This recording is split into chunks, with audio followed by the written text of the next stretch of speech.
اللہ تعالیٰ نے لیلۃ القدر کو ان 5 راتوں میں چھپایا ہوا ہے۔ پہلے یہ تعیین کے ساتھ مقرر ہو کر آ رہی تھی۔ آپس کے جھگڑے ایسی نحوست ہیں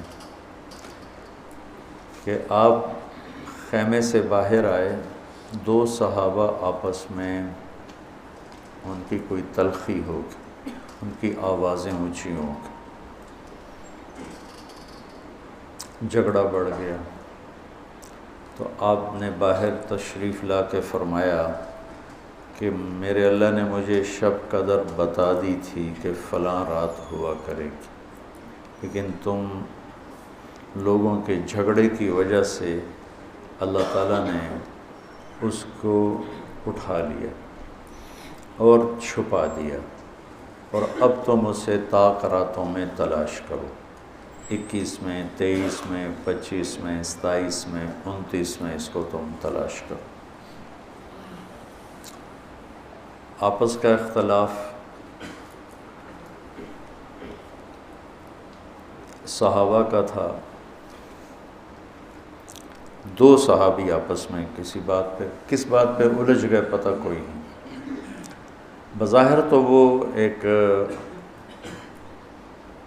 تعیین اور ایک مقرر عدد، مقرر رات اٹھ گئی، لیکن یہ بہت بڑی خیر ہوئی۔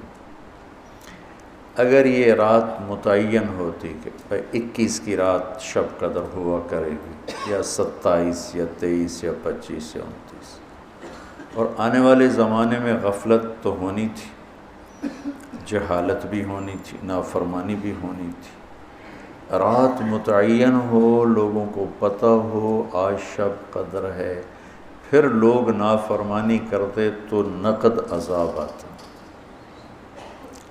تو اللہ تعالیٰ نے اس چھپانے میں بھی اپنی رحمت کو شامل حال کیا۔ جب ایک آدمی شراب پی رہا ہے، اسے پتہ ہی نہیں شب قدر، کسی کو بھی نہیں پتہ کہ آج ہے۔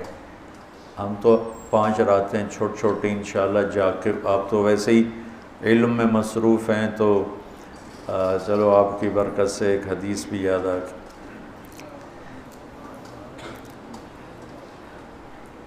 ابو ہریرہ رضی اللہ تعالیٰ عنہ فرماتے ہیں مدارست العلم ساعتاً، دارس یدارس، ایک دوسرے کے ساتھ علمی محاورہ کرنا، یا جس کو آپ تکرار کہتے ہیں، مدارست العلم ساعتاً خیر من احیاء لیلۃ القدر عند الحجر الاسود۔ اللہ اکبر، تم تو بڑے مالدار ہو یار، ہیں ماشاءاللہ، آپ کی رات اللہ کے فضل سے علم میں گزرتی ہے، تو اور لوگ بھی بیٹھے ہیں، میں ترجمہ کر دیتا ہوں۔ چند گھڑی، تھوڑی دیر کا علمی مذاکرہ، علمی گفتگو، علم کی طلب میں، علم کی تلاش میں، مناظرہ نہیں، لڑائی جھگڑا نہیں، علم کی طلب اور تلاش میں تھوڑی دیر علم کا مذاکرہ اور علم کی بات چیت، یہ حجر اسود کے سامنے کھڑے ہو کر لیلۃ القدر میں ساری رات نفل پڑھنے سے بہتر ہے۔ لیلۃ القدر بذات خود خیر من 1000 شہر ہے، ٹھیک ہو گیا، اور حرم کی ایک نیکی 1,00,000 کے برابر ہوتی ہے، یہ بھی ٹھیک ہے، معلوم ہے، حرم مکہ کی ایک نیکی 1,00,000 کے برابر، تو یہ رات حرم میں 1,00,000 راتوں کے برابر ہوگی۔ 1,00,000 کو 1000 سے ضرب دیں تو کتنا بنے گا؟ 10 کروڑ مہینے بنتے ہیں، 10 کروڑ مہینے بنتے ہیں، تو 10 کروڑ مہینوں کے سال بناؤ، لاکھوں سال بنتے ہیں، ہزاروں سال بنتے ہیں۔ تو علم کا مذاکرہ، علم کی طلب میں، علم کو سیکھنے کے لیے تھوڑی دیر بیٹھنا، وہ حجر اسود کے سامنے لیلۃ القدر میں ساری رات نفل پڑھنے سے بہتر ہے۔ یہ تو ہو گیا عام دنوں میں۔ جب یہ علم کی طلب رمضان میں ہو تو ہر عمل پہلے ہی 70 گنا بڑھ جاتا ہے۔ فرض، علم کی طلب تو فرض ہے، تو فرض 70 گنا ہو جاتا ہے، نفل فرض بن جاتا ہے، تو اس کو ملٹیپلائی کرنے کے لیے کوئی کمپیوٹر بھی کام نہیں دے گا۔ یقیناً ایک رات تو ہوگی اس میں، 5 راتیں اگر ہم جاگ لیتے ہیں، یقیناً ایک رات اس میں شب قدر ہے۔ تو اللہ کے نبی شد المیزر، ان آخری عشرے میں خوب محنت فرماتے، کمر کس لیتے، اور ساری زندگی اعتکاف بیٹھے۔ آپ نے کبھی اعتکاف نہیں چھوڑا، فتح مکہ پہ چھوٹا، لیکن شوال میں آ کے بیٹھے، 1 مہینہ پورا اعتکاف کیا، پھر 20 دن کیا، پھر 10 دن، پھر 9 رمضان میرے نبی کو ملے، 9 رمضان۔ تو ایک میں اعتکاف چھوٹا اور باقی میں آپ نے مسلسل اعتکاف فرمایا۔ لیلۃ القدر کی صرف تلاش نہیں، بلکہ اعتکاف اللہ کے در پر پڑ جانا ہوتا ہے۔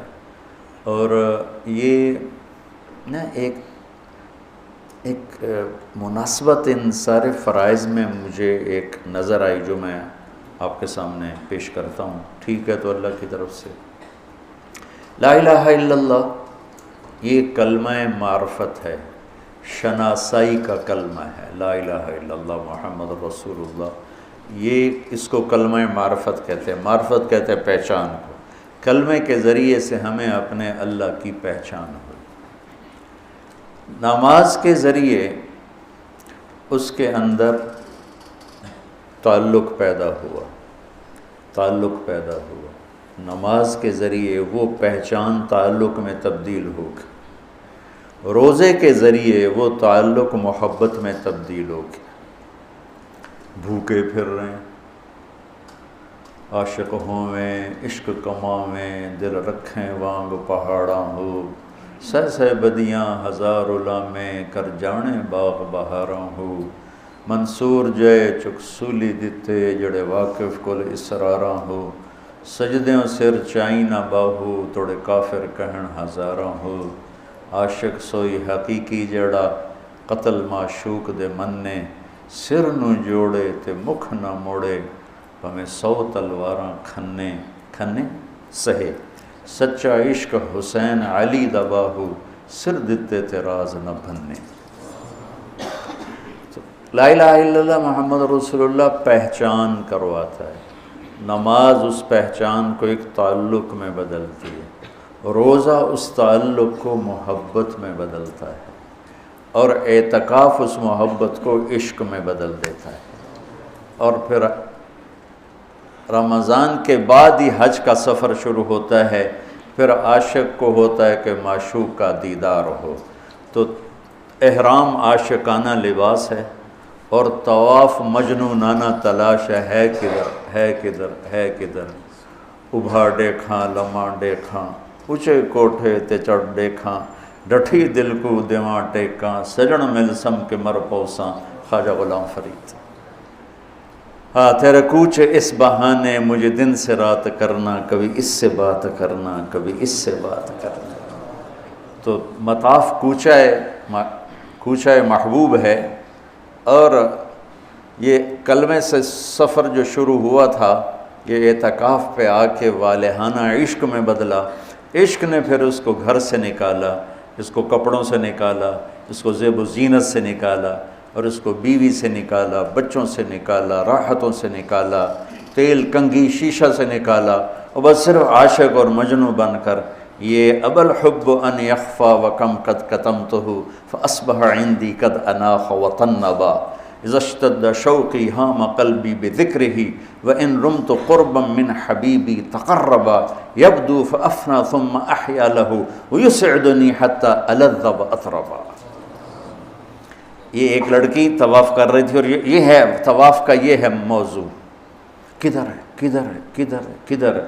دیکھو نا، نماز لگتا ہے عبادت ہو رہی، یہ ایک درس کا حلقہ ہے، لگتا ہے کہ ایک عبادت کی ایک شکل ہو رہی ہے، قرآن کی تلاوت عبادت ہو رہی ہے، ٹھیک ہے، سجدے میں پڑا ہوا عبادت ہو رہی. طواف کوئی عبادت لگتا؟ طواف تو ایک مجنونانہ پھیرے لگ رہے ہیں، پھیرے لگ رہے ہیں. یہ اس 3 شعروں کے صدقے میں طواف ہے.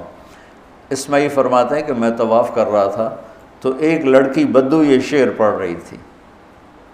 بہت میں نے محبت کو جھٹکا، پر اس نے ڈیرے ڈال دیے، خیمے گاڑ دیے، تنابیں کس دیں اور رسیاں کھینچ دیں اور میرے سارے وجود کو اپنے عشق میں ڈھانپ کے رکھ دیا.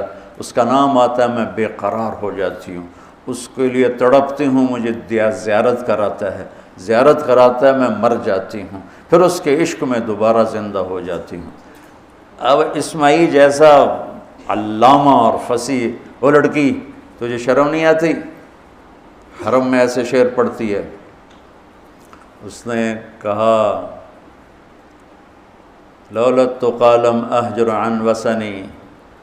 اسماعیل غلط نہ سمجھنا، یہ میرے رب کا عشق ہے جس نے رات کے اندھیرے میں مجھے یہاں پہنچایا ہوا ہے. پھر وہ کہنے لگی کس کا طواف کر رہے ہو؟ اسماعیل کہنے لگے بیت اللہ کا. تو وہ زور سے ہنسی، سبحان اللہ، اور یوں آسمان کی طرف منہ اٹھا کے کہنے لگی واہ میرے رب، کیسی تیری پاگلوں کی دنیا ہے جو تجھے چھوڑ کے پتھروں کا طواف کرتے. اسماعیل کہتے میں بے ہوش ہو کے گر گیا، اور جب مجھے ہوش آیا تو لڑکی جا چکی تھی. تو یہ ایک نا ترتیب میرے ذہن میں بنی کہ حج پھر اس کی انتہا ہے کہ مجنونانہ، جوئیں نہیں مار سکتے، کنگھی نہیں کر سکتے، خوشبو نہیں لگا سکتے، بیوی کو نہیں دیکھ سکتے، کرتا نہیں پہننا، شلوار نہیں پہننی، 2 کپڑے کفن کی طرح لے کر آؤ اور اپنے سارے انداز مٹ جانے، مر جانے، اپنے آپ کو تج کر جانے کے سارے انداز اپناؤ. اس کا نام حج ہے. ای الحج افضل قال العج والثج. سب سے اعلیٰ حج کیا ہے؟ شور مچانا. اللہ تعالیٰ کہتا ہے ادعوا ربکم تضرعا وخفیہ، مجھے پکارنا ہے تو آہستہ آہستہ پکارو اور دھیمے دھیمے پکارو. اور جب کہتا ہے حج پہ ہو تو کہتا ہے زور لگاؤ، پاگلوں کی طرح کہو لبیک اللہم لبیک، پاگلوں کی طرح، کہ نظر آئے کہ عاشق آ گئے. جو بلے شاہ فرماتے ہیں تیرے عشق نچایا کر کے تھیا تھیا. تو یہ حج وہ عشق ہے جو تھیا تھیا کر کے نچاتا ہے، بے قرار کر کے نچاتا ہے. تو یہ ایک ترتیب ہے میرے ذہن میں، ممکن ہے ٹھیک ہو، اللہ کرے ٹھیک ہو، نہیں تو بہرحال میرا ایک استنباط ہے. تو اعتکاف اللہ کے در پہ پڑ جانا ہے، اور اعتکاف والوں کو فضیلت ہے کہ وہ سوئے بھی ہوں تو ان کے لیے عبادت لکھی جاتی. باقی ہمارے جیسے لوگ تو نفل پڑھیں گے تو عبادت لکھی جائے گی، قرآن پڑھیں گے تو عبادت کا اجر لکھا جائے گا، اور اعتکاف والا سویا بھی ہو تو قلم اس کا چلتا رہتا ہے.